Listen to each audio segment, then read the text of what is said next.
Newer employees that want there. They probably prefer.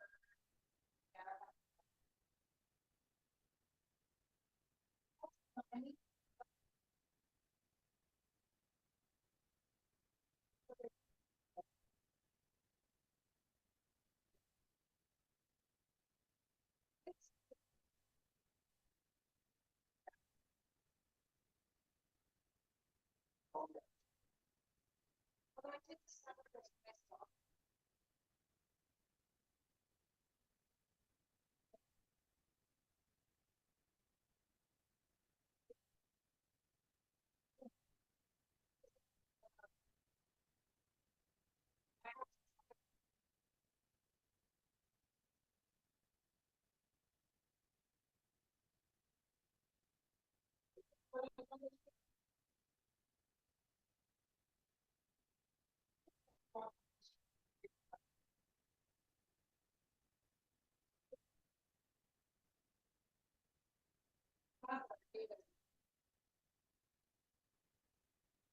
If you were, I will say.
Recording in progress.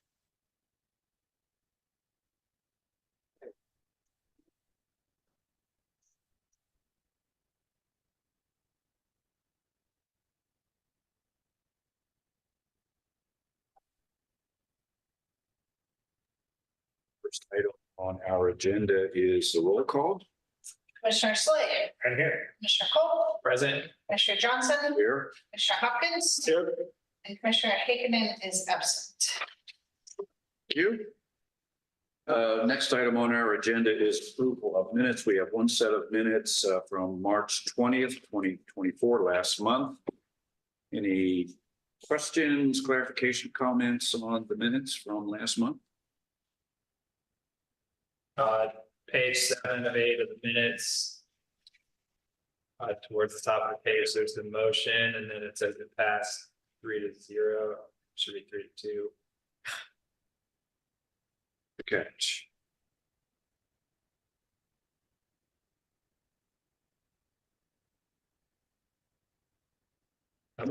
Any other questions, comments? I have one clarification, I guess I wanted on page 3 of 8. The second paragraph from the bottom says Commissioner Hakkinen clarified that the maximum height of 23.5 is measured from the top of the foundation. It was always my understanding that that was from the measurement was from the median graded and not necessarily from the top of the foundation. Am I? So that was specifically on what was measured on the plans and how it was measured on the plans. Okay. In terms of the height limit in the city code, yes, it's from the average ground elevation. Okay, I just want to thank you. Any other comments? Your motion to approve? Motion to approve. Approves. Second. Moving second. I guess we should have public comment, but seeing none. All in favor, say aye. Aye. Aye. Opposed? Passes unanimously. Okay, thank you very much. Next item is approval of the agenda. We have 3 items for hearing, discussion, decision, and action this evening. Any questions, comments, or changes to the agenda? Hearing none, do I hear a motion to approve? I move to approve. Second. Move second. Any further discussion? A public discussion, all in favor say aye. Aye. Aye. Unanimously. Okay, we're moving right along. Item on the agenda is items from the floor. This is an opportunity for anyone in the public who would like to address the Planning Commission on any subject other than those that are on the agenda this evening. A couple items. Certainly. If you allow me to indulge you. The first item was that construction is well underway on the new water pipeline. And so I went back and looked at our approval of those permits and noted that we unanimously recommended that they screen the staging area. I guess both up on the hill where the tanks are being replaced and behind Murphy's, and we'll note that that hasn't happened.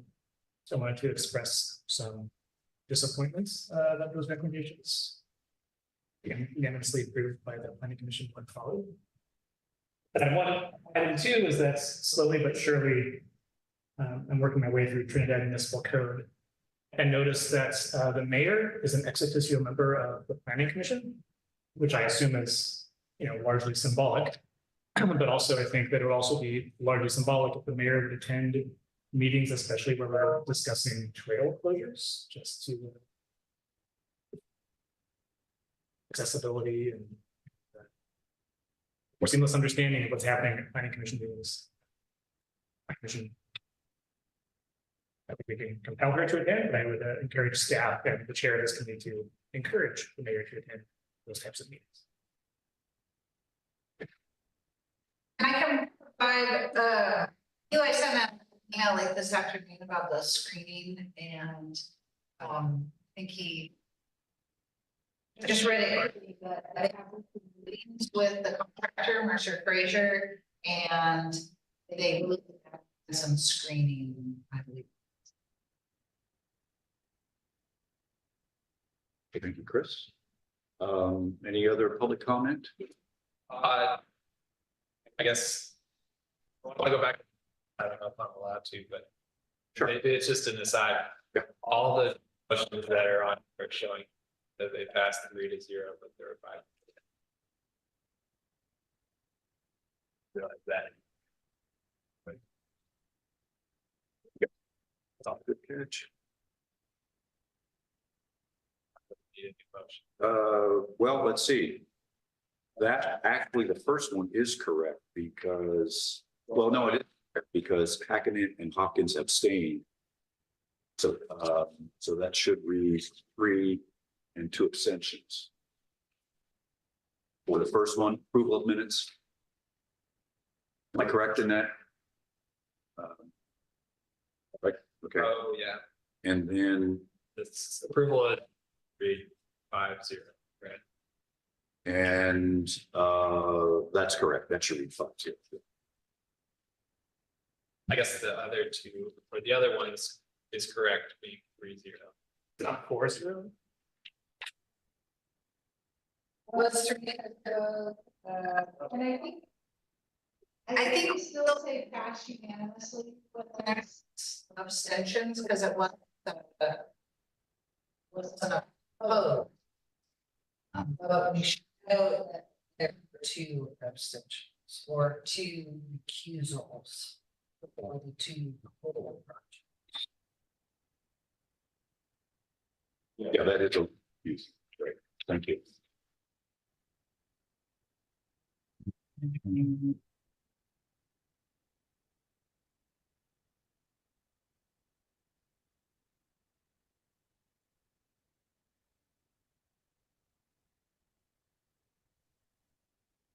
Four is 5-5-0. That's probably. That one's correct. So we will. I think For approval of minutes, I think that that's okay. Approval of agenda should 5, so. And then I'll note the 2 recusals on. Items 1 and 2 and books. Motion for the 3-2. Great, thank you for the catch. Yeah. Okay, so the motion, the minutes are, I don't think we need another motion, but approved as amended. Any issues with that? Okay. All right, moving on then to our agenda items. The first agenda item is monthly update on the Axel Lindgren Memorial Trail closure and progress to date to reopen the trail.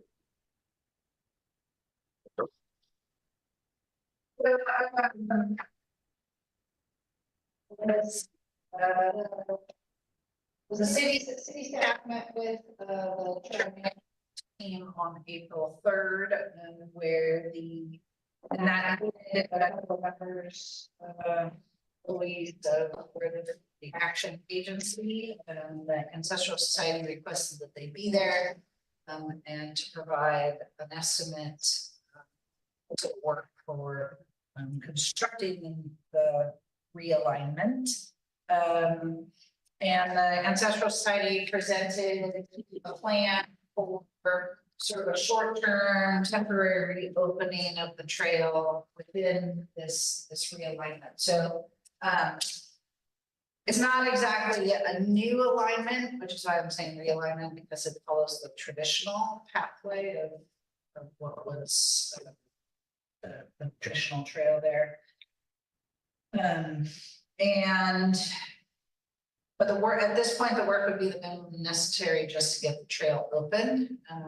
It looks like the GHD report had a number of recommendations for other work to be done to the trail, and a handrail has long been desired to help keep people on the trail and going off the trail.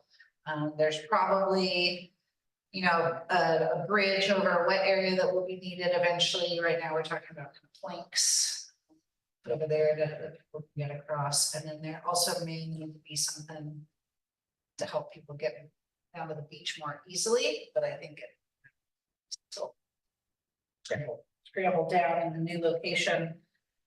So that's what we talked about at the management team meeting, and so the work would primarily involve just vegetation removal. We also met at the site on April 8th.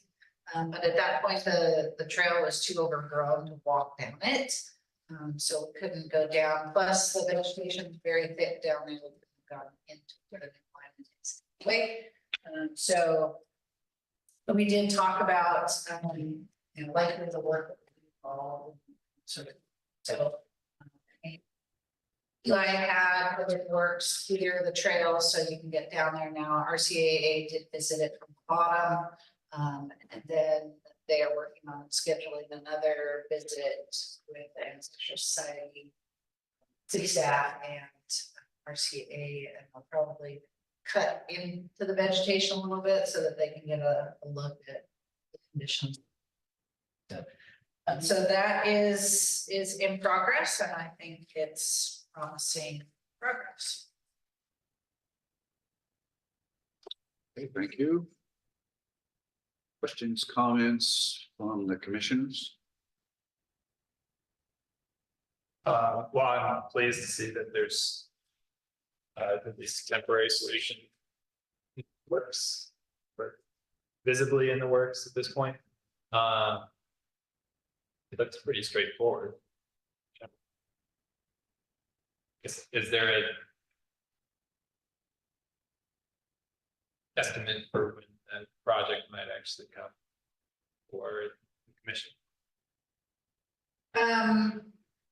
No, I think we're waiting to get sort of a quote from RCA in terms of what we're done. Could expect that next.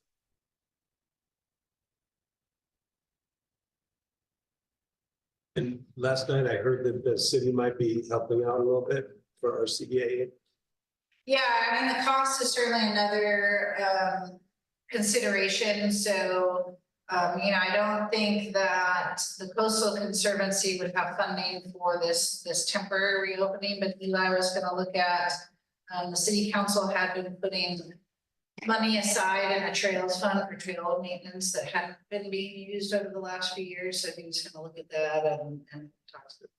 They're working on the budget now, so it would be the time to consider that. So I think probably have to be the city in the short term.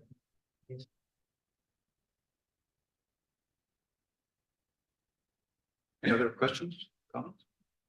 I guess currently we're just waiting on the quote or estimate from RCAA, but all the other stakeholders are good with this option. Yeah. At least on the management team.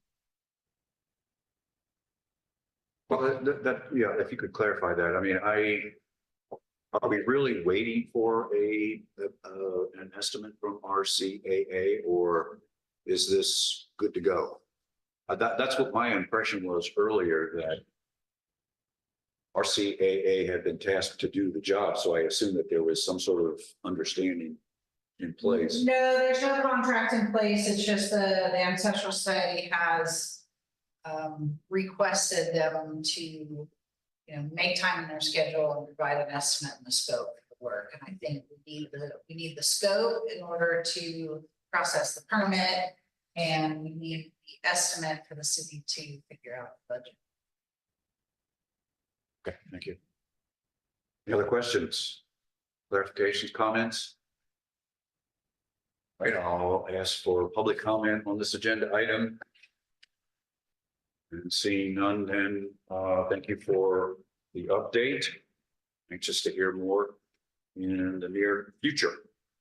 Next item on our agenda is a monthly update on the Van Wyck Trail closure progress to date on reopening it.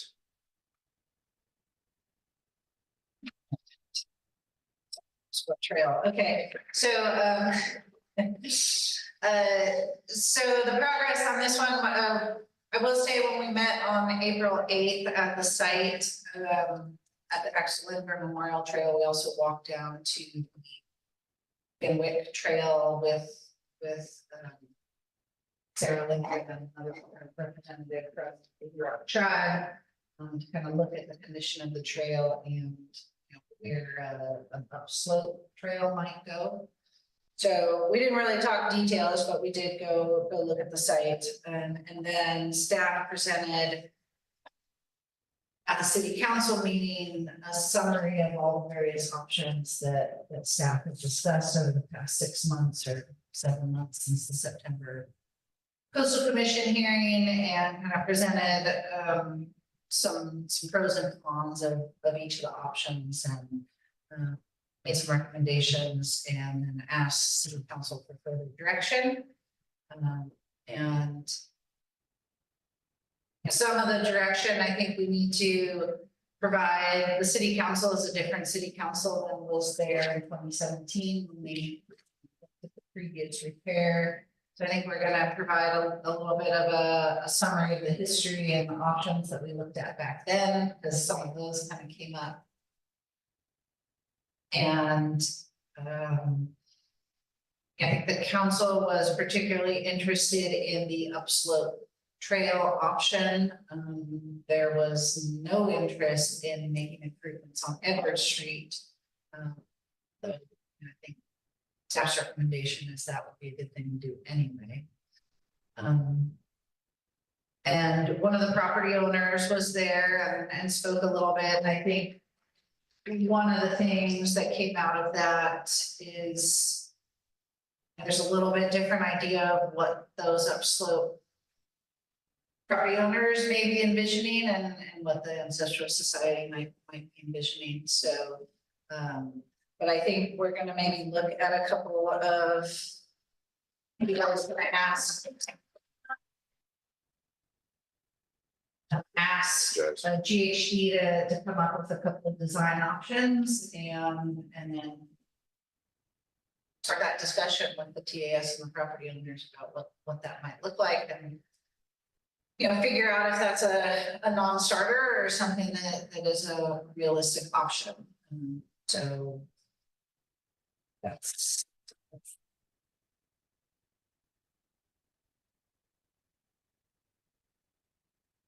Okay, thank you. Comments, questions from the commissioners? Is this work that's being done in the middle of the road gonna affect that water pipe that goes through there? yes, the work in the middle of the road is going to eliminate the water pipe. But the gravity storm drain, there's not a lot of options for that storm drain. Okay, so that's there and it's gonna stay there. But that doesn't really make a trail, that just kind of empties out, makes a creek, basically. Yeah, I mean, the city was looking at an option to maybe place that on an I-beam. I mean, the concern is that if the slope moves and the pipe breaks, that it's going to contribute to additional slope failure. So that's a real worry. And so the city has looked at some options, but again, ground disturbance is an issue. We had some funding left over from the stormwater project. And so we were looking at spamming the failed stretch with an I-beam basically. But the water board, in order to qualify for the grant, it needed to improve stormwater quality, which meant some sort of treatment chamber, which then meant a lot of ground disturbance. So so we explored that option, and including with the management team, but yeah.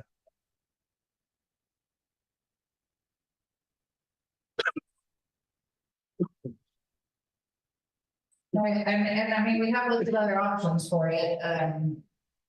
One option would be a pump station at the bottom there where the trails failed, but the city doesn't have regulations and doesn't maintain that, and then it would require, probably a generator with backup power, and those sorts of things. So that's complicated. And then the other option would be to take it down the slope to the beach, but that's also probably not feasible because that would be a discharge into the ASBS. So not a lot of great options.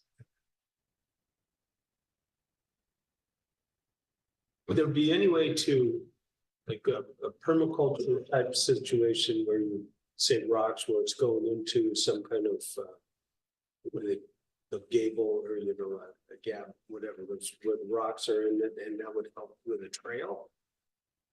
to improve the stormwater situation and maybe provide some base for something. Another option that we looked at was infiltration, and, you know, we looked at the volumes of stormwater, but, you know, based on the city's groundwater model and geotech report, GHD did not recommend any infiltration.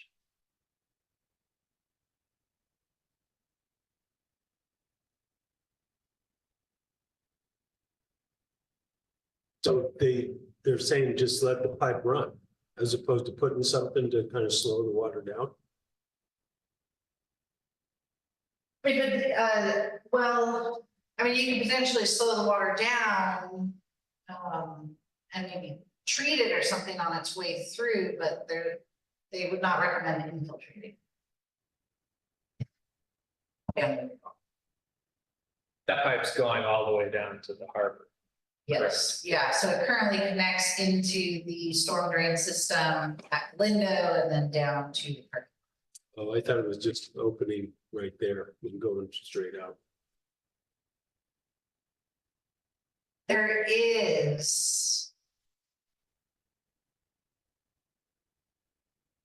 It does exit the pipe, but I think it ends up back in the drain inlet at Lindo.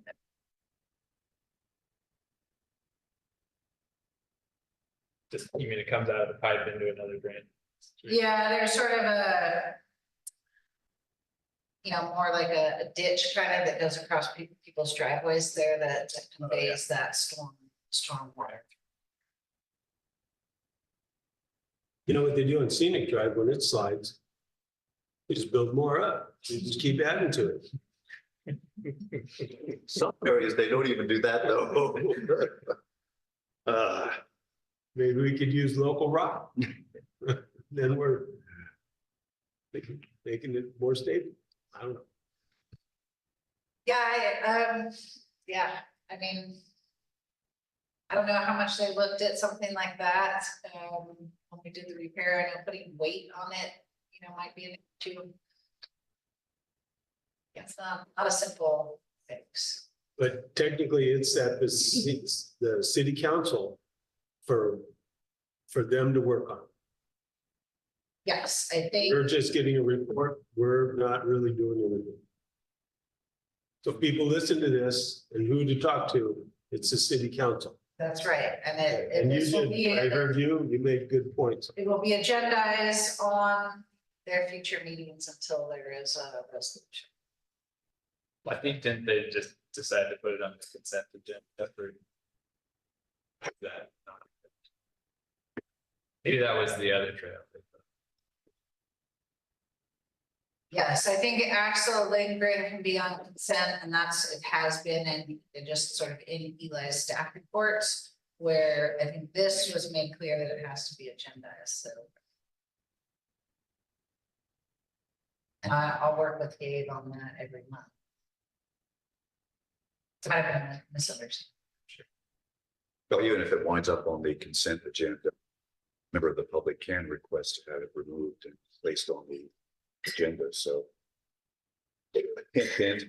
Which I guess, yeah, you said it would just be agendized, right? I guess we have it in minutes. Which could mean consent, but yeah, someone could pull it, but that would mean it's its own agenda item, at least not just part of the staff report.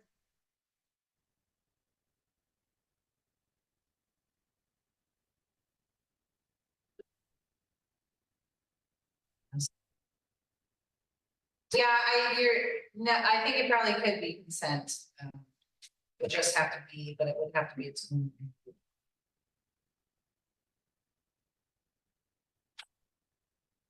Other comments, questions? I wanted to seek some clarification.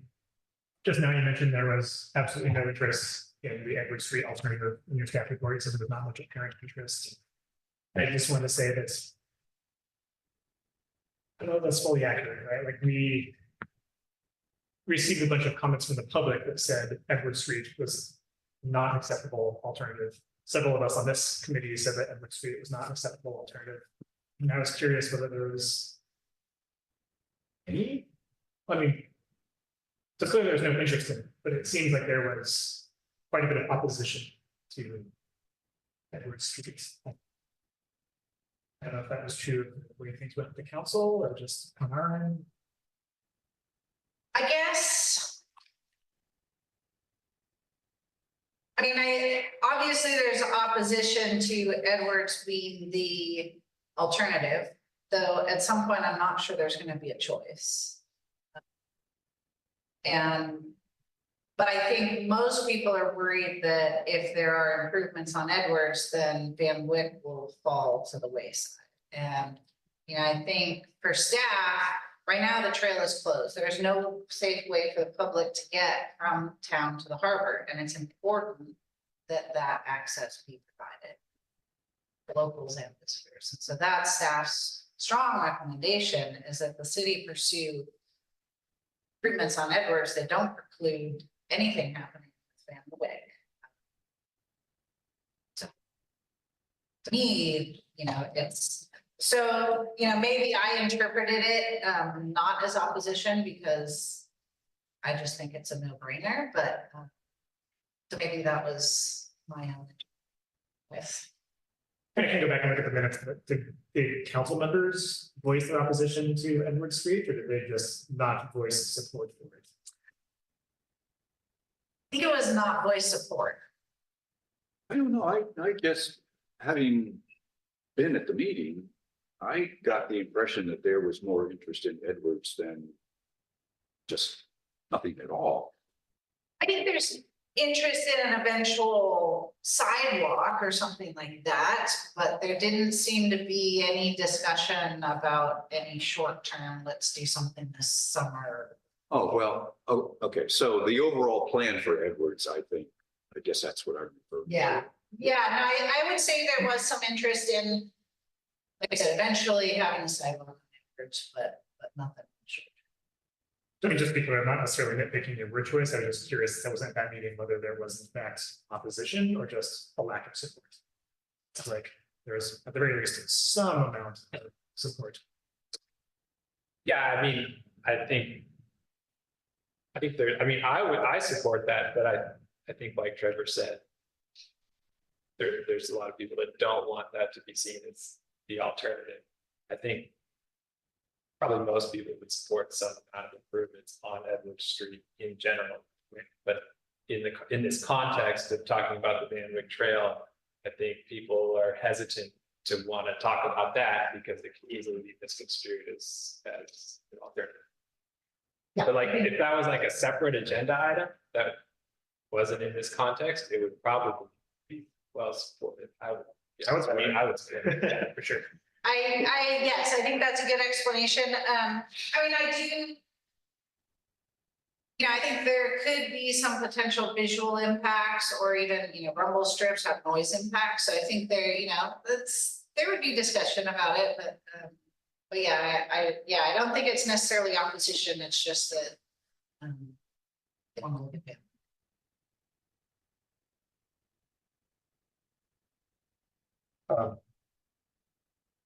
Okay, thanks. So at the council meeting, the council asked for some of the history regarding some of the correspondence about the cultural sensitivity of the area. Is there any progress on that in the past week? Or do you? No, I think Gabe was gonna start compiling some stuff. I don't know if he's had a chance to do that at this point. We have a lot of material on that. And I think even Jackie Hostler was there, Rancheria, and she said she was gonna look at what she had. So, but I don't know what progress might have been made.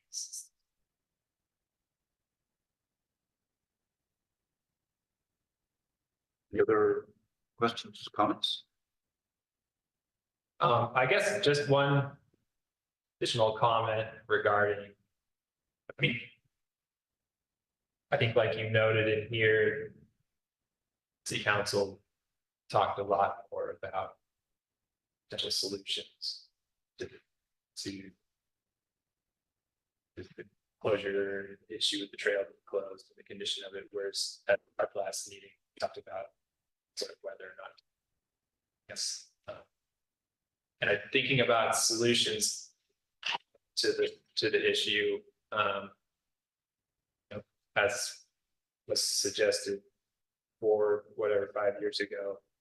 You know, there was that large scale engineered solution, which was very unpopular. And I think, and I've heard other suggestions from council members that were like similar to that, like putting a big giant bridge across it or whatever. And I guess like I wanted, you know, this is obviously like an actively moving area. It's very dynamic, and I think our solution needs to be really dynamic. And like an acceptable solution, in my opinion, is like one that requires frequent maintenance. You know, there's not, I don't think we're gonna find like a silver bullet where we like do this one fix and it's good for 20 years. Like there's probably, it's just something that you gotta send Kyle down there every year with a cloud or something.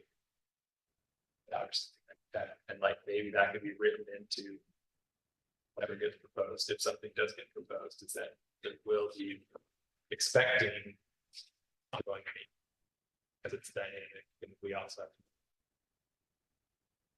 to. Yeah, and you know, I think the option that we looked at that would have just added wooden steps to the existing up and down, I think that sort of fit in that.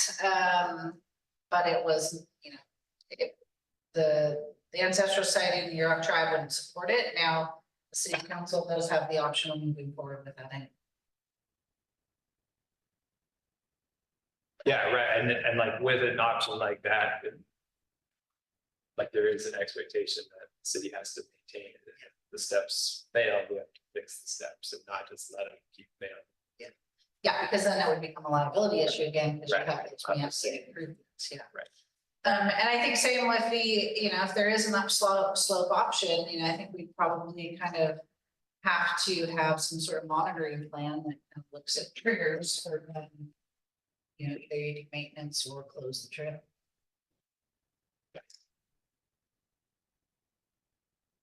You know, just piggyback on that by saying that in one of our recent meetings, it was the TAS's attorney told us that because of the condition of LMT, that it wouldn't just be repairing the trail at this point, it would be like building a new trail, essentially. I mean, that was their language, not necessarily language I would agree with. But I think that yes, consistent maintenance would help us avoid that particular pitfall where Right. the trail gets so bad that it can longer be considered routine maintenance that require like a new CDP or something It's like like that. reconstruction rather than maintenance. Yeah.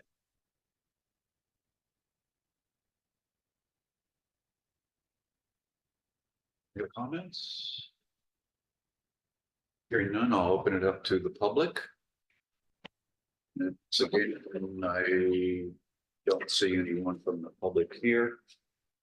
So tonight is to, there's no recommended action or accept the report, hear public comment, and provide staff with further direction or comments, which we have done.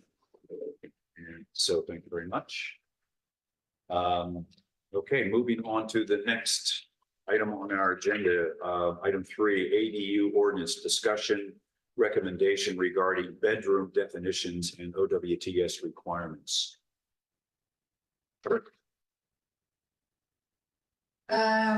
So this is sort of an interesting issue that came up recently. As I noted in the staff report, I got a call from someone about possibly putting in an ADU on a property that they've wanted an ADU for a long time. And then the primary limiting factor besides the zoning ordinance was also the septic improvements, because a lot. Health department would have required at least a 3-bedroom septic system, not maybe even 4 with a 600 square foot ADU. Because currently, as sort of a factor of safety, they require a minimum of a 2-bedroom system for a single family residence. So, like I said, that's sort of a factor of safety for to avoid issues with smaller systems. And it's pretty common. I didn't do a ton of research. But that is fairly common, where, the first 1, 2, 3 bedrooms to be a certain amount. And, I knew they were reviewing their regulations, and I was hopeful that they would relax that to some degree for at least JADUs, if not also ADUs. But then this is sort of a complete reversal of, not requiring any of that sort of initial extra bedroom for an ADU. So in this case, with a 1,300 square foot 1-bedroom house with a 600 square foot ADU, the health department would allow just the 2 bedrooms. And it sort of raised some concerns in my mind, because 1,300 square foot is not tiny. It seems like under that situation with, 2 full residential units with kitchens, there might well be more people living on the property.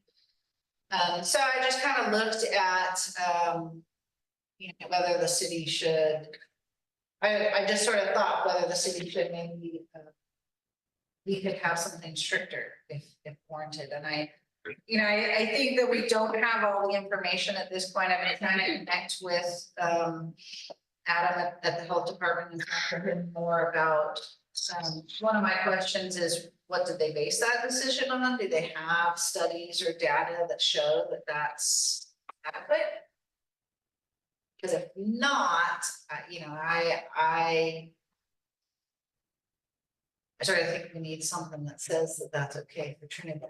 Now, if you look at water use, that's probably okay. I think, ADUs tend to use less than 100 gallons a day, so it's probably okay. But again, I think, we have bluff stability and saturation and water quality issues, and, pretty dense development for use of septic systems in Trinidad. And so I think just taking a cautious approach for ADUs, because we've always talked about how septic systems would be the limiting factor for ADUs. This would take away a lot of those limitations.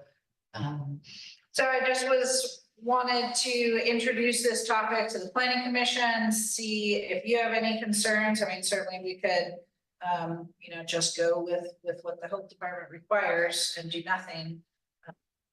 But I'm just looking for your thoughts and if you have any additional direction.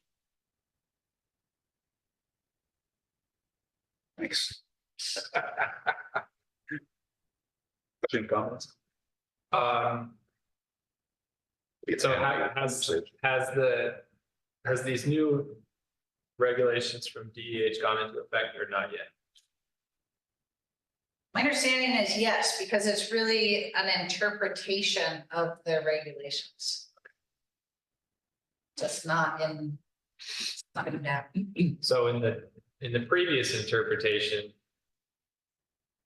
if you had, I guess the way I read it, it says in here, until now, with few exceptions, DEH has always required an OWTS size for at least 2 bedrooms for each separate dwelling. Does that mean each separate dwelling had to have its own OWTS? No, but that it would be size. So now they did have an exception for like studio units. So if you had a 2-bedroom primary unit, you could potentially just have a 3-bedroom system that could accommodate a small studio. Otherwise, you would need a 4-bedroom system. But it can be the same system. Gotcha.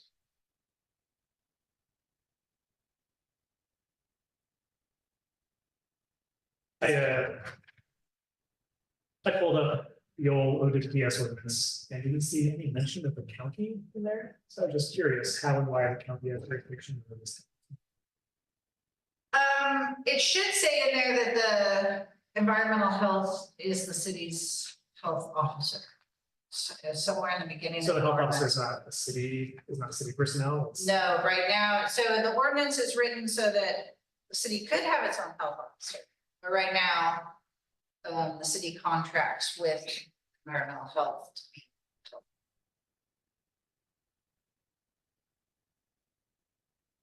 It's a pretty heavy lift. There's a cost for it, right? If in your opinion is you said you're waiting for, you know, some DEH's rationale for this sort of paradigm shift. But it turns out it's sort of bad policy. Can we pursue obviously advocating sort of also like advocating and trying to make sure that our feedback is heard is one avenue, but is there any possibility of like returning that oversight back to the city, or is that just totally unfeasible based on cost and personnel issues? Yeah, I think the current contract with DEH might be from the 70s, actually, and every few years we go, oh, we really need to update that. And so in terms of roles, responsibilities, you know, we've had some issues with enforcement, like who is responsible for enforcement, for example. So I think that it would be good to clarify the contract. But I think, so I wouldn't recommend that the city hire its own health officer. I don't think a dedicated health officer is necessary. I mean, maybe part-time, I suppose, but probably, you know, would have to be a registered environmental health specialist, or whatever the certification is. So I think it would be fine to continue to work with environmental health. I think they're great. I think they're very knowledgeable. And they're also very flexible too. I think it's nice they have enough experience to be flexible with systems, especially with repairs and things. But the city, I think we could specify in our contract or in our regulations that something a little bit different, more strict than their regulations. Yeah, I mean, I guess the reason I'm asking all of those questions is first out of naivete, but secondly, because I mean, the ordinance lays out pretty clearly all of the roles of the health officer, and if indeed we're just contracting that out, I feel like we should still have some say in policy, and that's happening to the opposite you're presenting, but if you want to just have it, if it's bad policy, then we should. Where's the correct policy? We don't necessarily have to comply with what they do. That's right.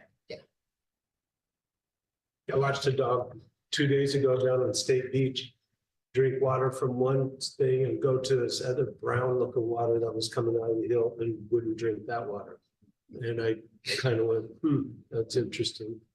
But you know, it's just, could be just water coming out of the hill. I'm sure it's tested and all that. But they do testing regular on the beach, and they find that it's got high levels, doesn't it? But that's coming from the creek, maybe. Yeah, so and actually Mill Creek was previously listed as an impaired water body. It's been taken off the list. So yeah, so the summer beach testing that environmental health does is at the mouths of the creeks. So they do their samples, and the standard that they compare it to is contact recreation standard.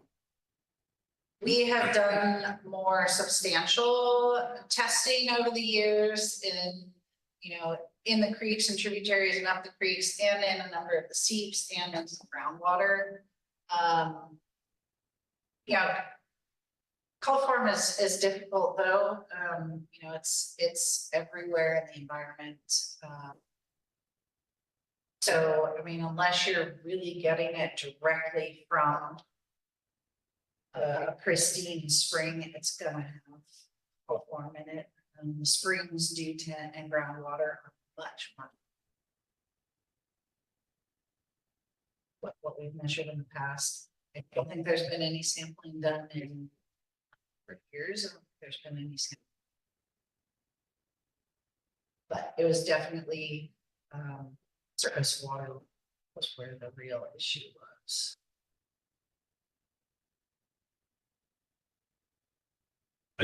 I maybe, if there was a way at the septic to put in some kind of pump to grind it up or to aerate it or something to make the system better, might be a possibility. There are pretreatment units, so a standard system is good at removing bacteria.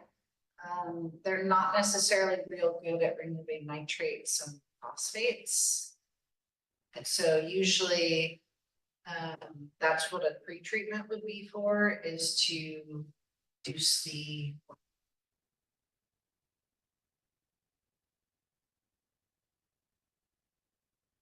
I don't know exactly how it all works. So I was kind of noodling on this and I had a question that I don't know. I don't know the answer. Maybe you can help me out.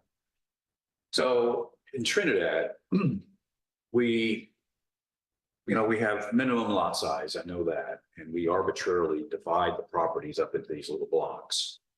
And then we say, okay, you can put your leach fields here, or you can put it over here, depending upon, how the property is laid out.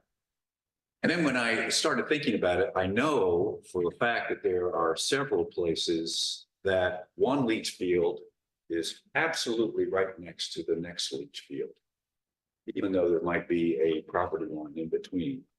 So when we talk about this whole idea of whether or not it's a 2-bedroom or a 3-bedroom system, if you have two leach fields that are essentially right on top of each other, what's the impact there? And do the normal definitions of a 2-bedroom or 3-bedroom system even fit for that? I mean, it seems to me you're dumping twice as much effluent into the same location. And are we not creating a much more serious problem for migration of wastewater, et cetera?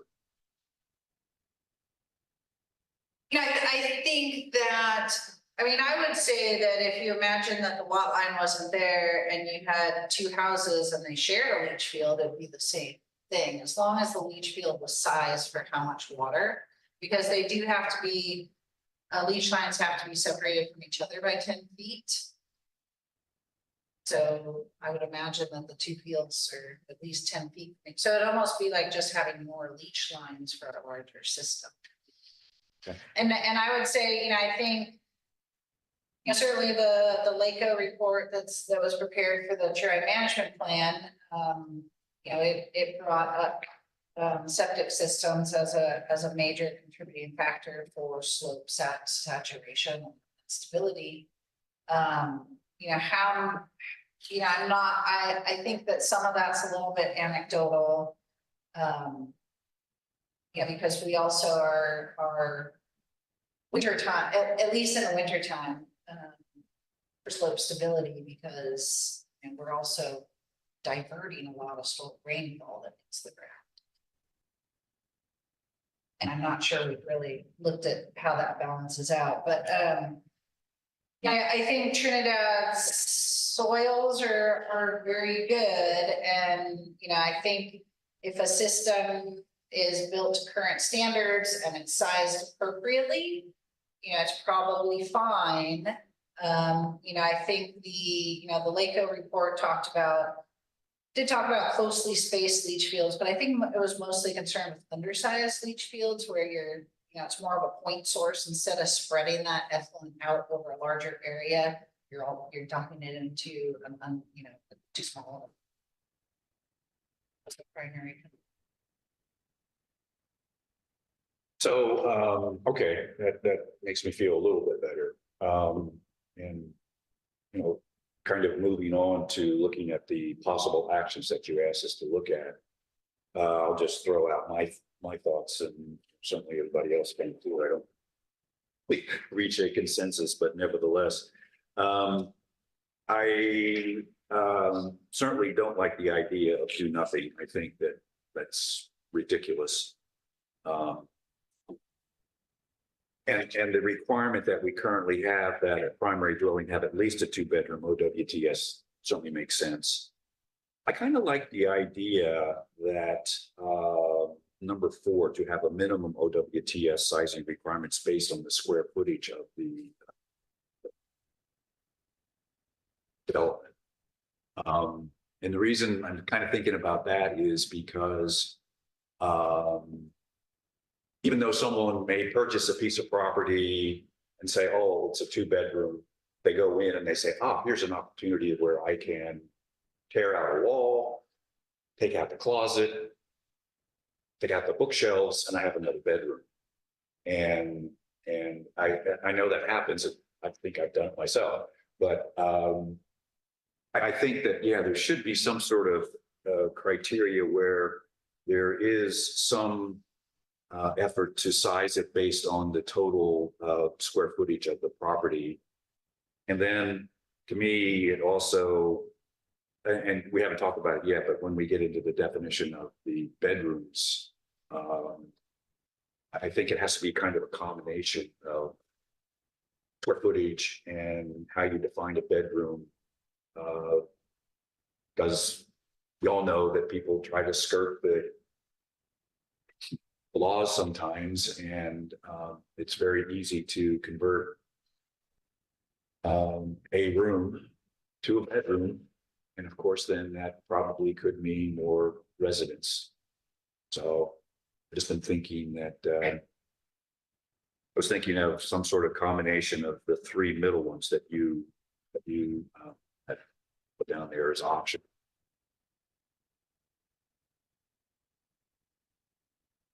There.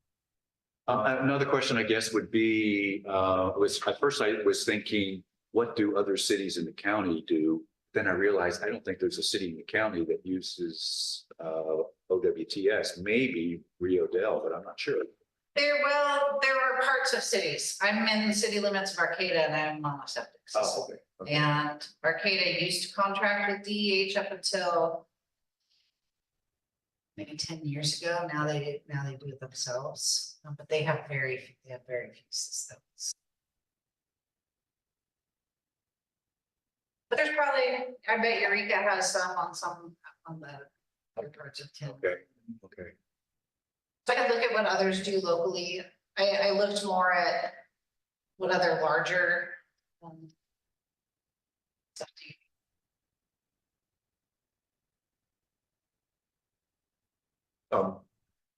Yeah, I think that would be useful information just to see if we are consistent with other cities and areas of the county.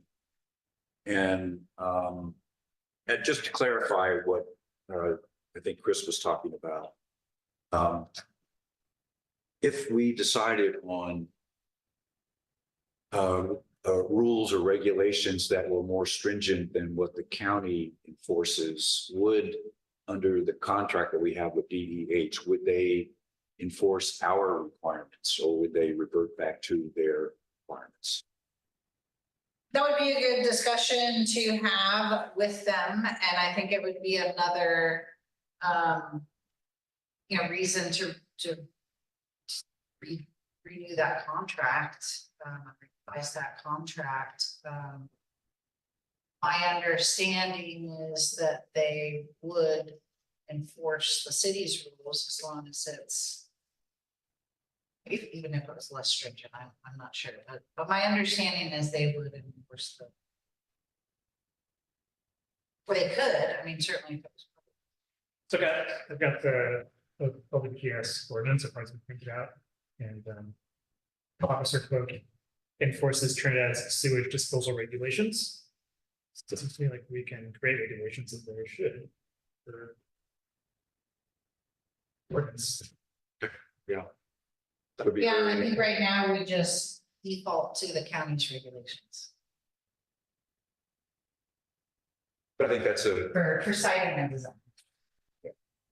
but depending upon which direction we agree to go, then that would be a very important issue to get understanding. I mean, there has been, for example, there's been at least a couple of repairs where, the application, they'll send me a referral for a repair and they don't have any permit requirements, but I've said, oh, well, that means a permit. Or there was one where the repair was for 3 bedrooms and I said, that's not, the city doesn't recognize 3 bedrooms on that. So they changed it to 2 bedrooms. Repair. Now repair is just what room there is on the lot. So, I mean, it was a small lot. And so they do.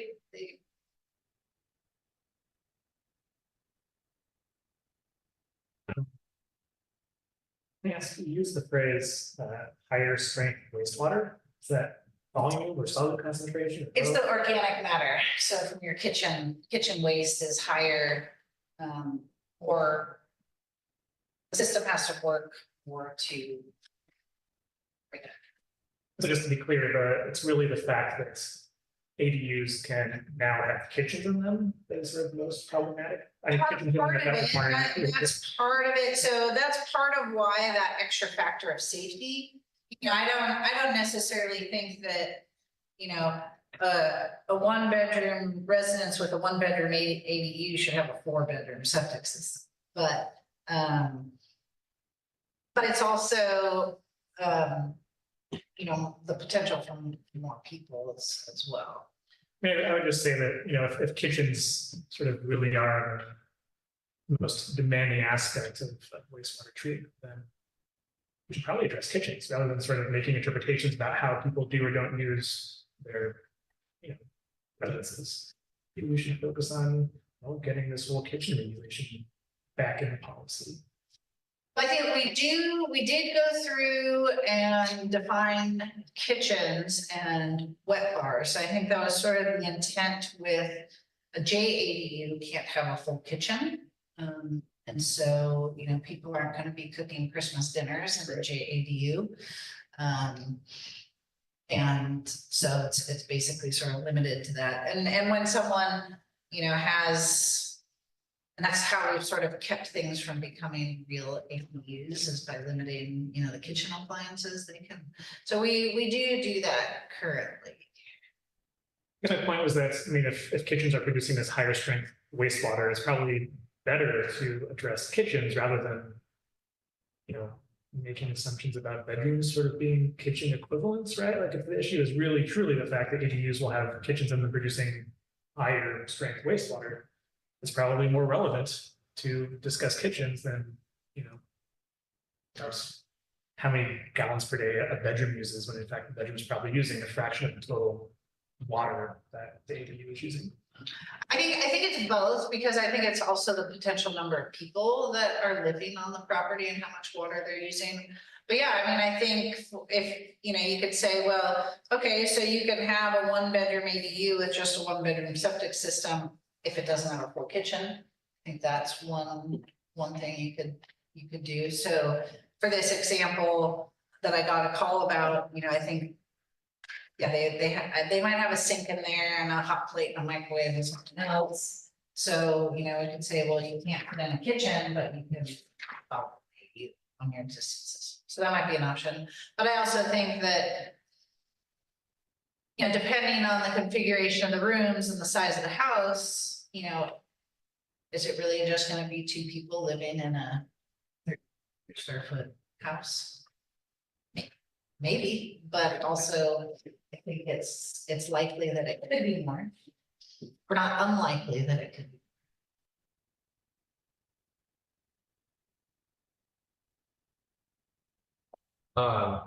One thing I was thinking about in regard to this, what you were just saying is, I guess I would think about the demographics of the people who live in Trinidad. And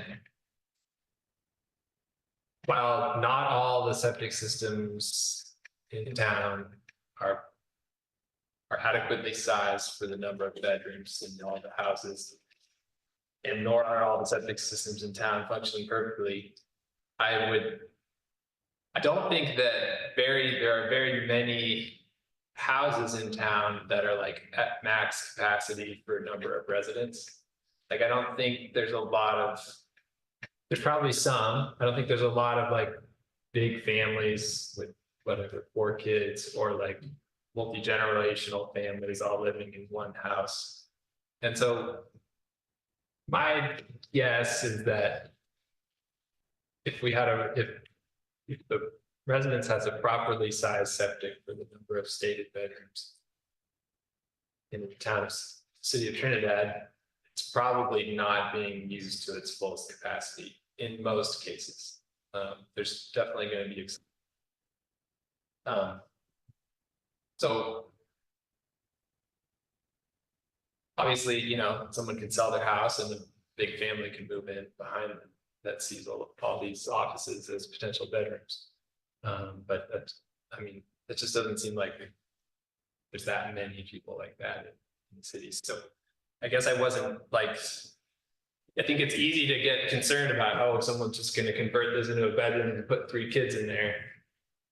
Like, I just don't see that actually happening very often in the city, but it's certainly like a potential threat. And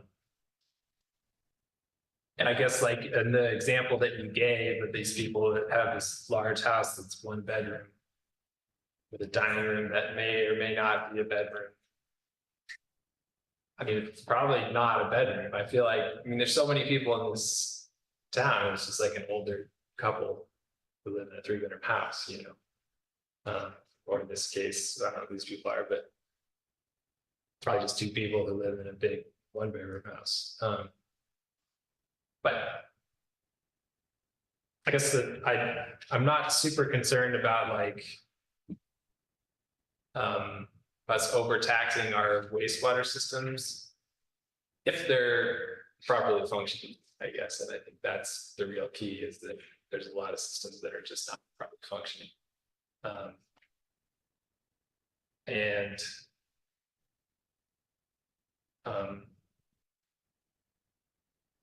Given, I guess, and thinking about like these different actions that you put forward, I appreciate the, I guess, creativity or different ways of thinking about it that you came up with. Personally, I don't really want to like get into the weeds of like how we're going to define a bedroom.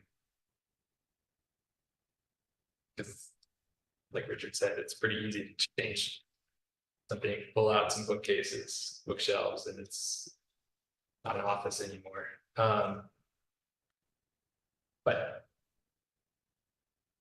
I can sympathize with the idea of wanting to have some extra, like, I guess despite everything I just said, like wanting to have a little extra play in our OWMTS capacity. So I think I was personally, of the options, I like the second option, which is sort of the old option. And I think we could put some exceptions on that for like JADUs or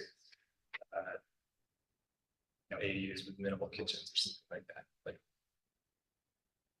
Like you said. But yeah. Yeah, I think I worry about getting in the weeds of defining a bedroom as well. Certainly the second or 4th options would be the simplest to implement. Are they the fairest? I don't know. And you are right. I think the household size in Trinidad is just over 2 people.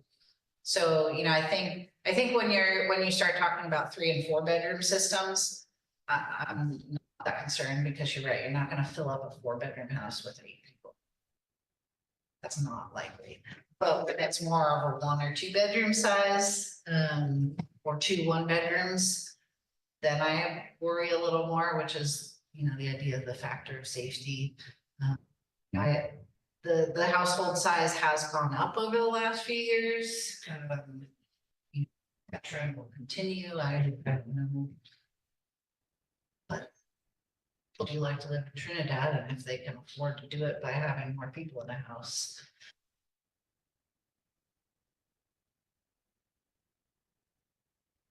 Yeah, you have a house that's doing great, but then right next door you got an STR that's blowing up every other weekend and with a bunch of people.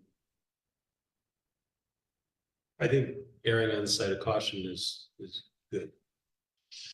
I mean, you know, and maybe it's, you know, I haven't looked at how many, you know, there is a provision in the ADU ordinance where if a system wasn't originally engineered or was engineered more than 10 years ago, you could require new perk testing and assessment if the leach field's big enough. Maybe, you know, I think that is probably a, you know, something that a lot of ADUs would require currently, if we just make sure we implement that. I wasn't really thinking we'd implement that very often, but I think with this new health department role, we would, because we have that option.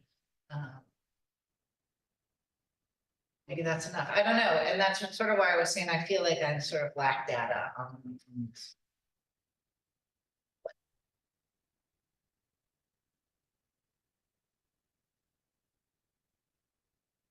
So it's always been my understanding that the OWTS ordinance is essentially performance driven, meaning that in my mind, what it means is that you get tested, I don't know, 5 years, and your system either is working or it isn't working. So in my mind, that if that's the criteria, that's the basic criteria, then whether I have 2 bedrooms or 4 bedrooms, if the system is operating as it should, and I can get a permit every 3 to 5 years, do I really care how many bedrooms I have or how many kitchens I have or how many ADUs I have? I mean, that's another way of looking at it. Yeah. It is, I think, one thing that I think about with that is how sandy the soils are in Trinidad. And so I'm not sure, you know, I think in the town proper, you're never going to see it surfacing effluent, even if the system's failing. And unless your leach lines are totally clogged with something, the effluent's going to go into the ground. And so you're going to pass the test, even if you're not getting proper treatment. So that I guess is what I keep missing is how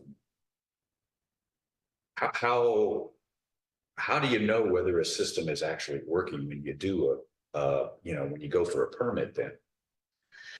You know, I think, you know, from talking to DEH, I mean, in town, soils are practically ideal. You don't get better soils than in Trinidad.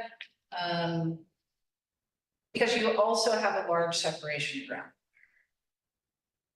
So even though it's moving through the soil quickly, it takes it a while to get to the groundwater. But again, I think you start to have issues if you don't have enough leach line. And so it's just running down in one location as opposed to being spread out over the proper area. Which is where, you know, making sure that those older systems, proper engineering and sized appropriately, maybe that's enough. Well, now I am confused because I guess I still don't quite understand then. From what you've just said, it sounds like I could have a system which continues to meet all the requirements, but is still failing. And I would never know that. I wouldn't say it's failing. I wouldn't meet the definition of failing, but you'd have to, you know, be monitoring groundwater to know if you're getting proper, adequate treatment. Well, we do have test wells all around, don't we? Don't we look at groundwater? Test wells, yep. Are we monitoring groundwater or is that Not what now. not anymore? No. So. Okay. Guess I'm still confused. But I mean, I'll figure that one out, I guess. I guess what I was trying to get at is that is there some way in which we can kind of redirect the whole idea of bedrooms versus number of bedrooms versus size of systems, some sort of criteria that we already have in place, like the OWTS ordinance. But I guess I'm not hearing that that's quite there yet. And, and maybe it's not cause for concern. I'm sorry. Maybe this change is not a cause for concern. It does, again, that's sort of where I feel like I don't have the data to make a determination. I just wanted to hear your opinions on it. Figuring out, should we dive into this more? Is it not a concern? I don't.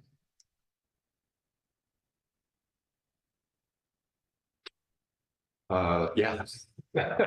We can test the wells in the summertime, right? We could, I mean, if the city's gonna, spend staff time and budget doing that. I don't think we can make them. I'm not sure that that necessarily isolates down to individual systems that we would be interested in knowing about. No, but we could, if the city could say, okay, well, we're gonna monitor groundwater wells, and if we see an increase in, contaminants, then we'll implement some new rules. You did say at the beginning of the meeting that there's some money left over in the stormwater. There was, the grant is done now. Okay, what would have been a good use for that money is actually sampling from those wells. As I recall that when we were doing the samples, and I might be confusing with the ASBS, but that got really expensive. I'm thinking of ASBS. Yes, yeah, I think, the ocean sampling in particular Maybe that's what I'm was thinking, very rigorous, and there had to be like a reference location sampled as well. But, just grabbing bacteria and, nitrate samples or something isn't rigorous. Well, I personally, I just don't know if it gives us a definition of specifics. But that's what it's there for. To be, there's a hole in the ground to be Yeah, I guess tested. so. Yeah, I mean, it's still there. We could at least have some kind of line, this is what it is. And do what we can per house and then see how it is in 10 years or whatever. It'll at least be a place to start. Yeah, and I can talk to GHD more about the monitoring well. So there are a couple that we installed for monitoring water quality, but most of them were installed to monitor groundwater levels. But I think you can still grab samples out of them for water quality.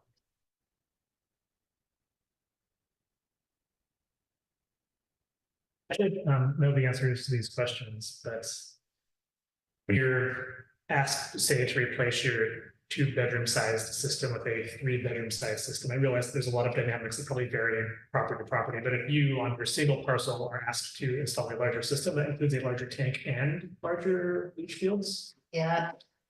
So is there a possibility that we end up just, sort of accidentally decreasing building envelopes too much? Making people install inappropriately large septic systems? Yeah. And, I think the concern of, I'm not as concerned about septic tank size. So maybe, maybe it's only the leach field we address, because smaller tanks can just be pumped more often. And we are, that is certainly something that our OWTS program would pick up. As long as they have the leach field size for what we need it to be.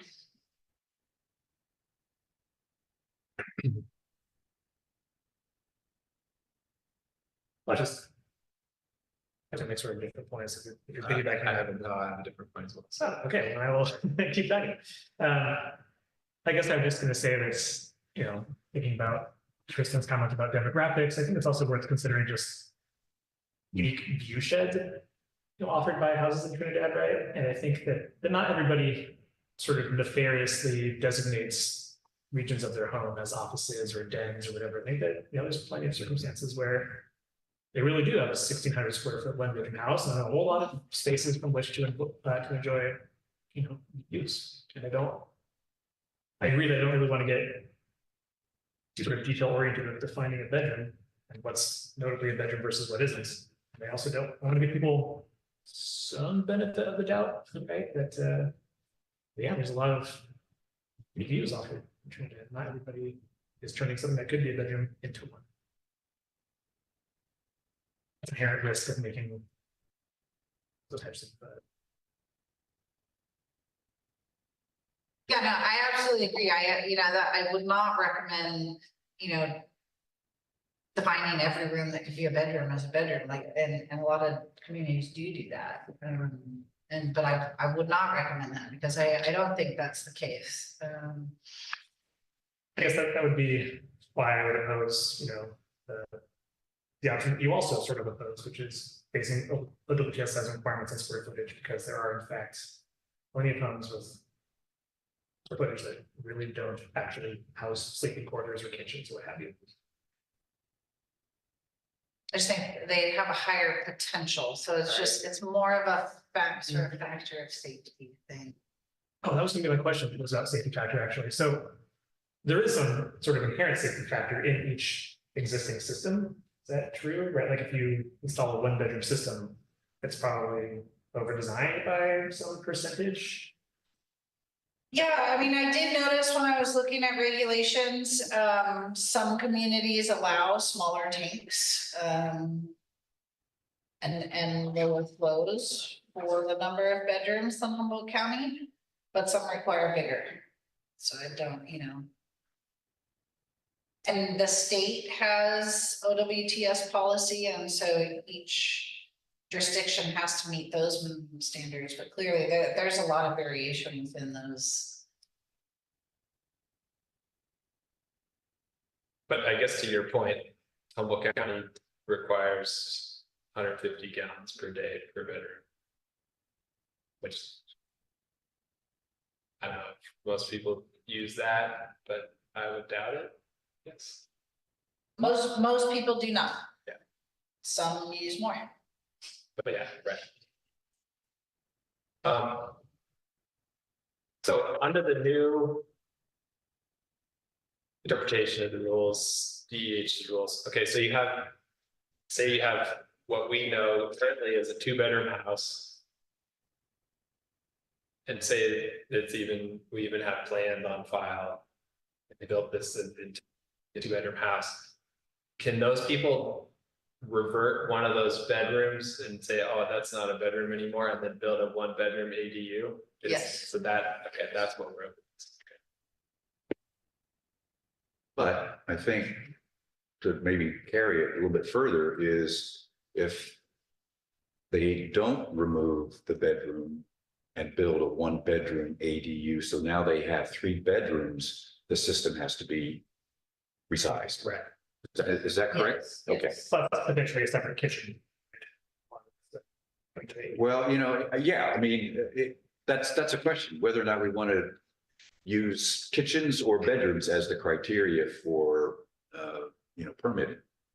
And it looks like most, at least what information you've given us from other counties or areas, they use bedrooms or combination of bedrooms and development size versus kitchens. I know we went through that whole thing about the size of the pipes for the drains and the kitchens and whether or not you had gas lines or 220 lines. I mean, it got really complicated, but yeah. But I mean, that is a possibility, I suppose. Yeah, and I think that's why it does seem like a lot of communities require higher flow for that first bedroom, and I think that's to account for the kitchen. Which kind of makes sense, yeah. You also have to full-time use, where the other ones can be part-time use. But square footage covers it all, really. Potential, like you say, potential in the future, and it just says, well, this is what we do, this is the way we do it.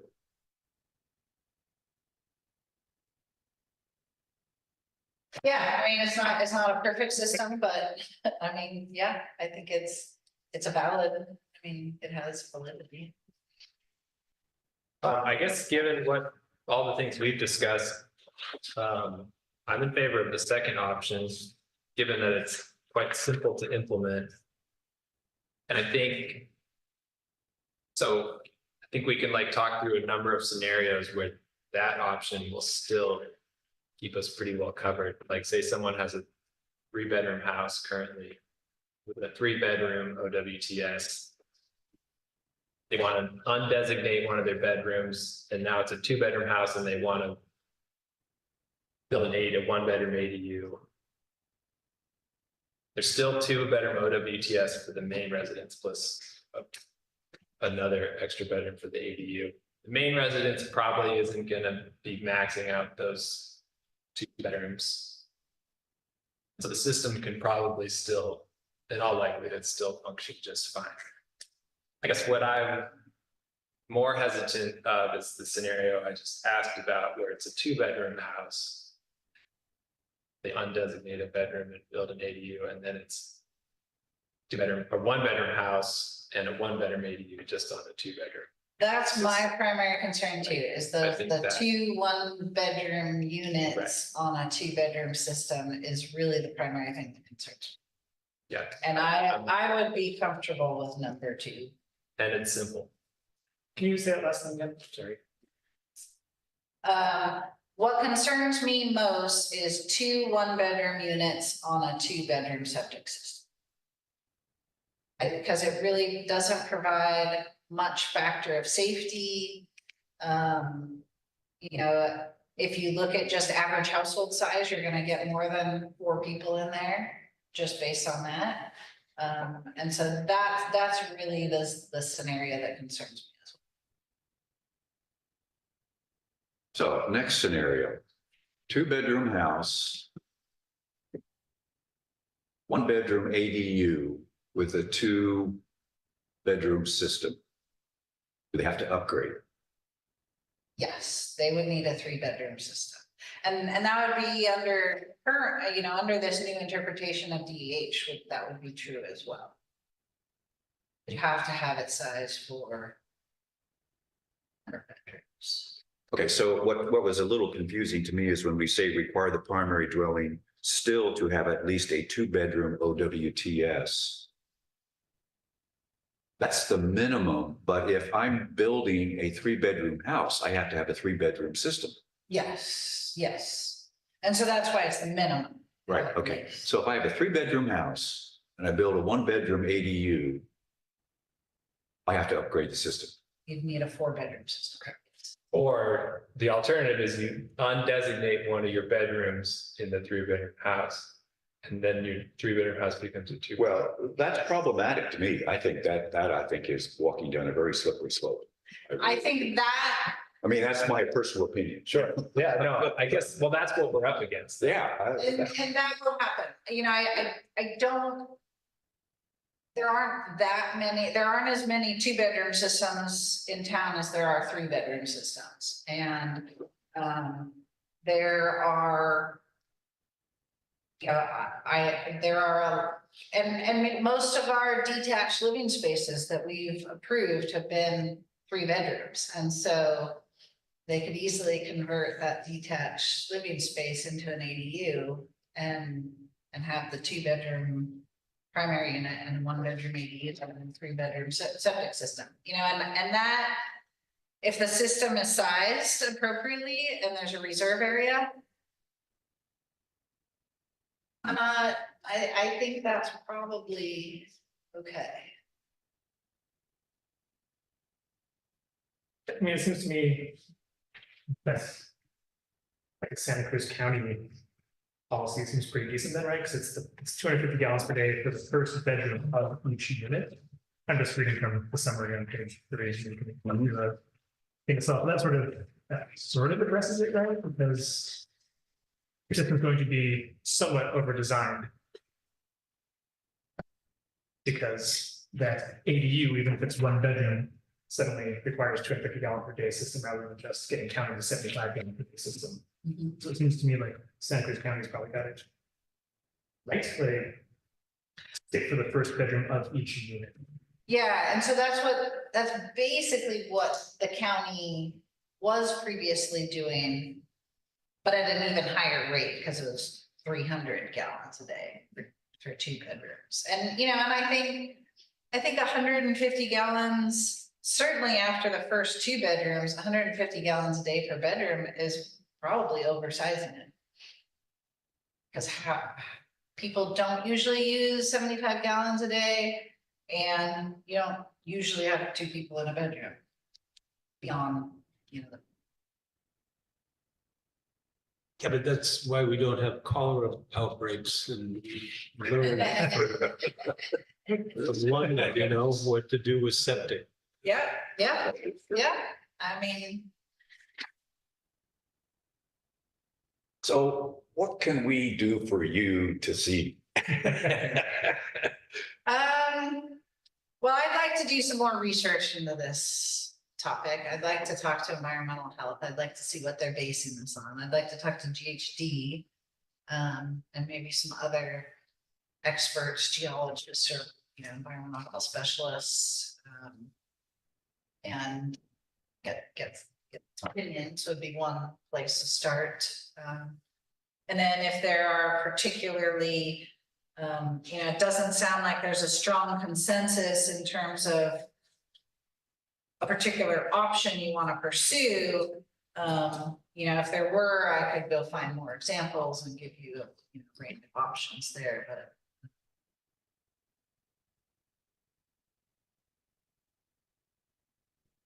I like the testing the wells and making, if you have a monitoring well, use it. And that would create a baseline for future, whatever we decide. If it's justified. I like the sound of that. Okay, well, I can get some cost estimates for, what it would take to send some there. It's easy to get the lab costs. Yeah, I wrote down a couple of things and feel free to add to it, but one of them was, it sounded like, so clearly we have a recommendation. We want to make sure that the DEH contract is updated. And it also sounds like we would be interested in what other Humboldt cities and the non-incorporated sections of Humboldt do. I think I know what Humboldt County does, but I'm not sure about the cities. There still might be a question as to whether or not we should be using even bedrooms as a criteria. Maybe it's something we want to switch to kitchens. I'm not sure that that's, we have to decide on that. What's the correct criteria between those, I guess. Issue of maybe trying to use test wells, the feasibility of using test wells for monitoring effluent quality, and you just indicated that you try to get some more information on that. Anything else that we want, or want staff to maybe look into before we are able to move ahead? I don't know that we focused on one or two of the actions at this point. I mean, I'm open to hearing more about. Staff can come back.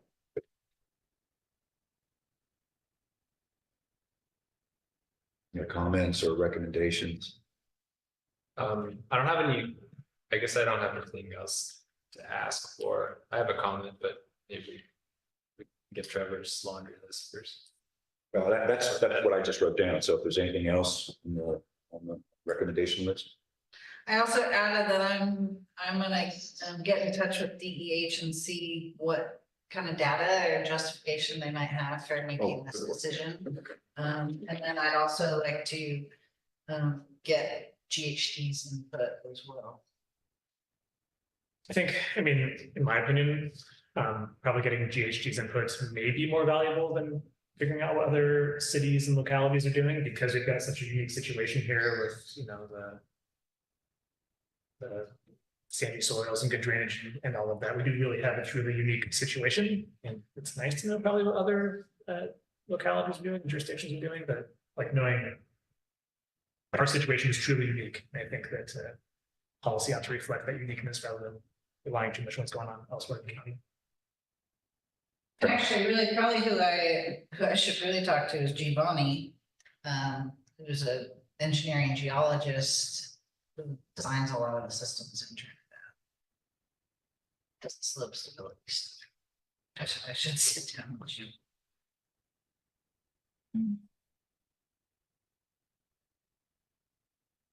Anything else? Yeah, I guess I wanted to two notes. I mean, soils in this part of Trinidad are great for septic. Soils in my part of Trinidad. True, yeah, or they're much more variable. They're much more variable, yes. Yeah. Maybe more indicative of a lot of other parts of. And then I guess my final point is, I mean, I guess I feel like I don't want to enact anything or adopt some policy that makes it too incredibly onerous for anyone to build an ADU, because I mean, we are in the state of California where there's a housing shortage, and we do have some pressure, although not as much as other municipalities, to develop more housing units. And, you know, if we can push our OWTS systems to handle more people, then, you know, we do have some obligation to do that as a.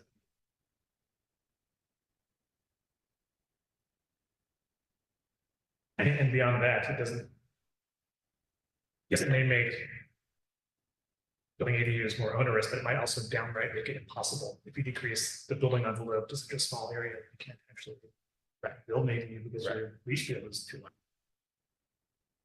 Yeah, no, I think that was the situation previously, is that it would make it very difficult for most people to have ADUs. And that was sort of, in some ways, a comforting fact, because, you know, part of it is these and we'll see what HCD says about the ordinance, but I think, you know, the idea of allowing ministerial approvals of 25-foot tall additions is a little scary in Trinidad.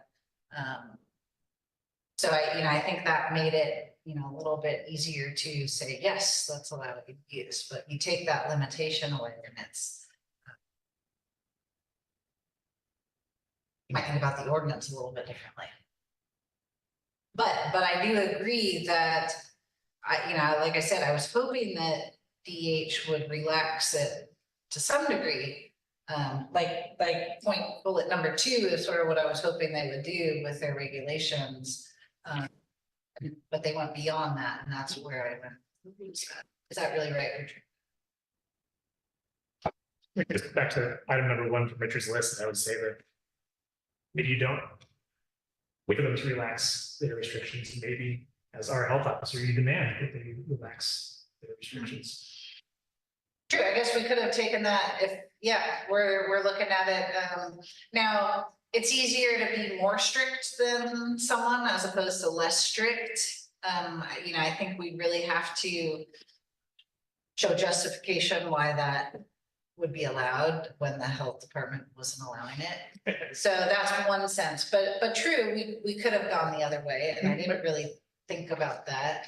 My broader point is that it doesn't need to be unidirectional. Right? True. They are Yes. essentially our employees, right? Yes. Okay, any final comments, words, or comments or questions or clarifications? Right, hearing none, I'll turn it over to the public for any public comment. And I don't see anyone from the public here, so thank you very much for the input, everyone. Brain lightning. Okay, we'll move on then to the next agenda item, which is commissioner reports. Any commissioner reports for this evening? Yeah, I have one from the trail committee last night.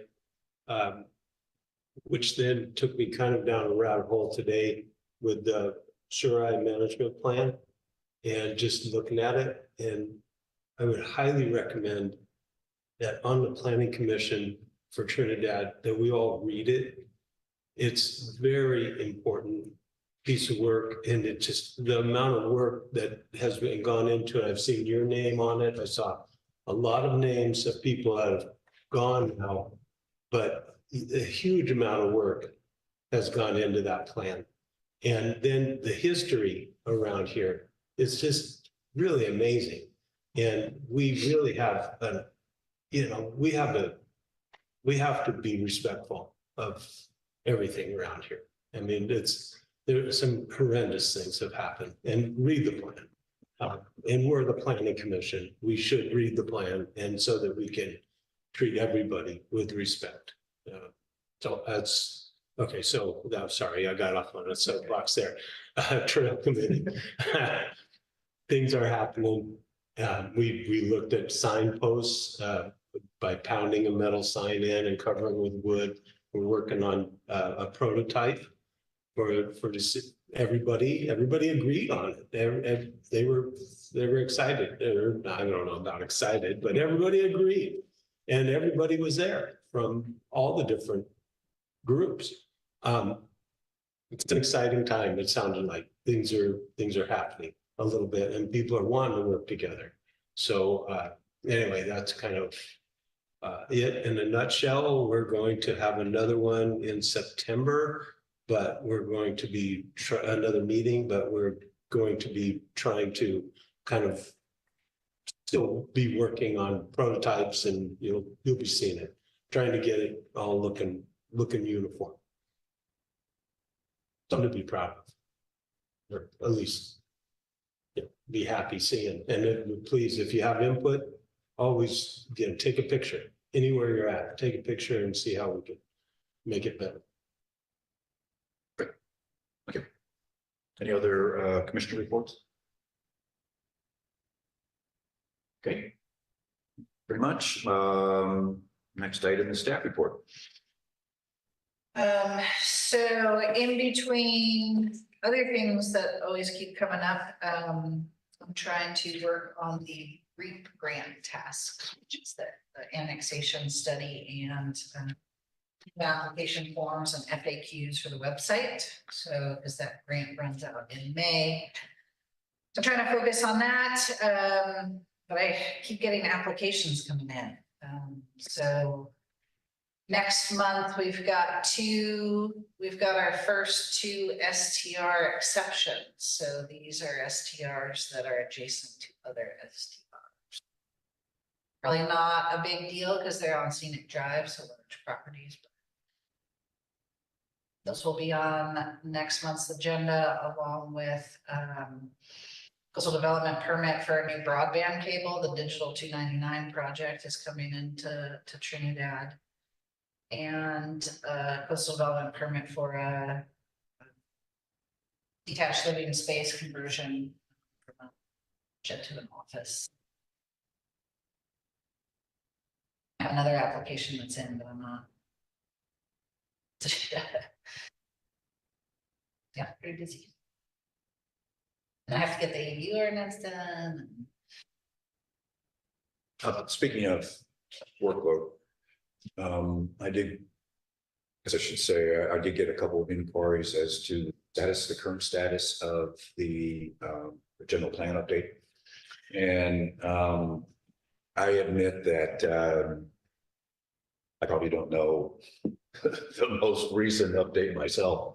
And I was wondering, I don't want to create any more work but I was wondering if there's a simple way in which the status of the general plan update could be maybe graphically or somehow just shown on the website under the planning commission or somewhere, so that people can just go right there and see exactly where we're at. I don't have an absolute solution, but I'm hoping that something could be done very simply, but I think might help towards giving the public knowledge of what we're doing, number one, and then number two, to demonstrate that we are moving forward on it. So. Yeah, it's one of those things, you know, Could you make the legal, trail closures keep getting in the way. Yeah, well, that's the problem. I understand that. could you make little steps seem big? Now, if you're using a graph, make it. The things that are. Huge progress. Because it is really a big deal. There's a lot of work goes into a little step. Yeah, no, it does.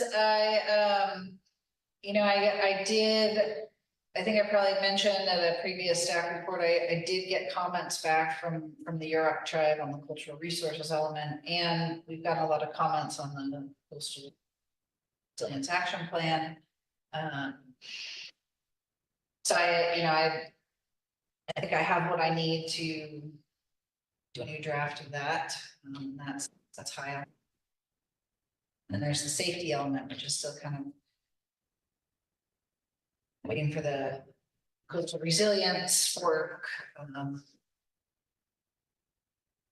So those are kind of the two outstanding things.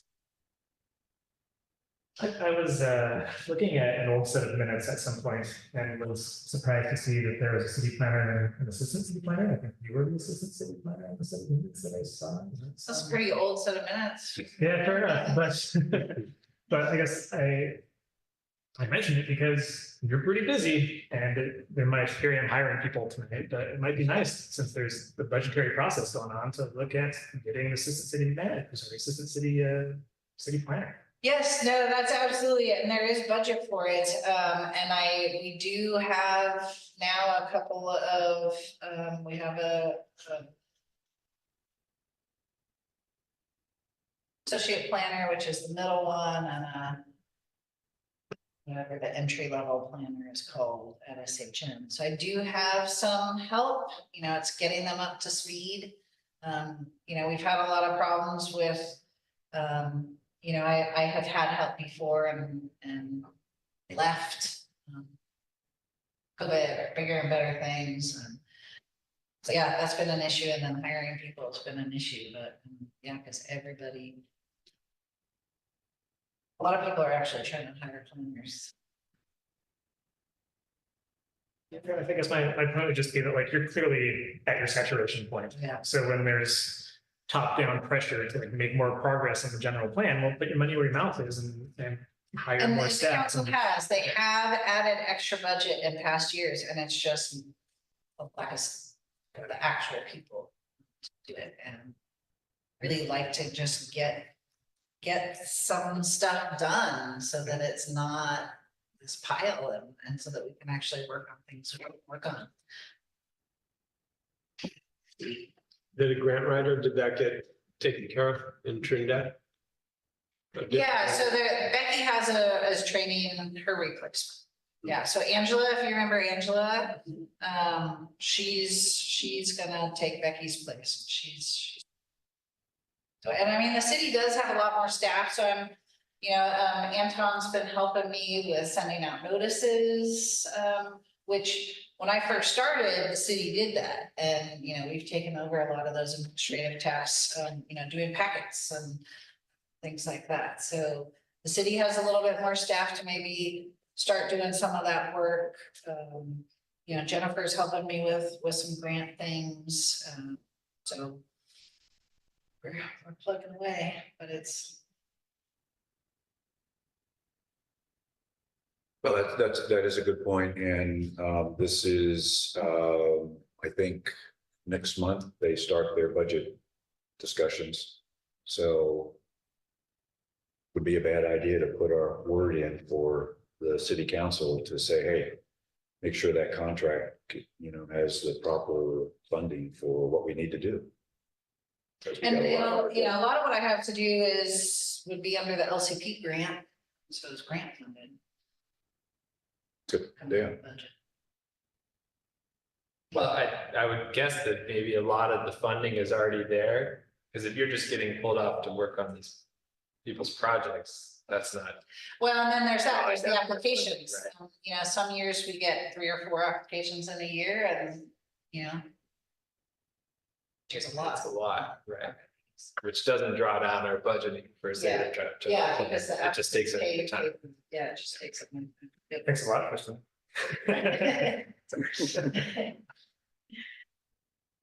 Anything else?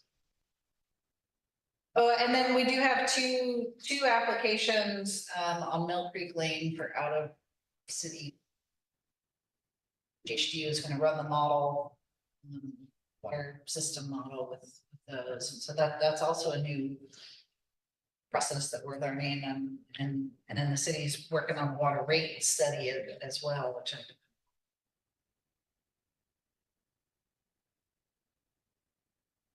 Okay, again, no public comment here. Then anything that we want to either add, subtract, or amend on future agenda items? List has been kind of static for the last couple of months. Yeah, to implementing the design guide. I saw that.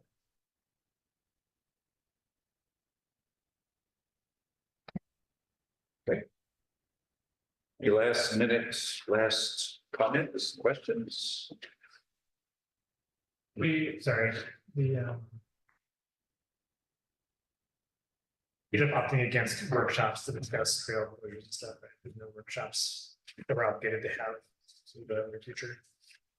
I'm sorry, the workshops on We were what? talking about some workshops for like looking at solutions to trail issues. We're not obligated to have any workshops at the moment. That's right. I think it was just agendized on the city council meetings because considering the council's workload with the budget and water rates, they're gonna be. It was suggested. It was suggested, but it was not I approved. don't know that they'll implement it right. Okay. All right, and then if there's nothing else, we are adjourned. Thank you very much. Thank you. Thank you.